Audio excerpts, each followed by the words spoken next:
ஒரு விஷயம் நல்லா புரிஞ்சுக்கிட்டேன் வாழ்க்கையில். ஆக்சுவலாக அன்பு வந்து கொடுக்கறது ஆக்சுவலாக எதிர்பார்க்கக்கூடாது அப்படின்னு. ஆனால் எதிர்பார்க்காம அன்பு செலுத்த முடியலையே, யாருனாலையும் முடியாதுங்க. ஆனால் அதுக்கப்புறம் தான் புரிஞ்சுக்கிட்டேன், அன்புங்கிறது கடவுளுடைய கான்செப்ட். அவர் கொடுத்தா எப்போதுமே அன்கண்டிஷனலாக தான் கொடுக்குறாரு.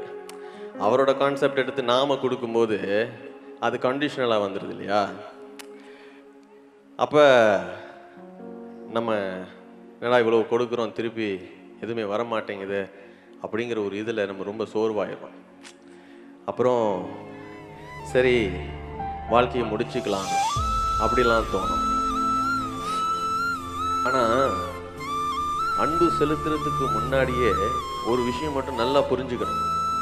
அன்பு செலுத்தணும்னு முடிவு பண்ணிட்டீங்கன்னா நீங்கள் உடஞ்சி போகிறதுக்கு கூட ரெடியாக இருக்கணும்.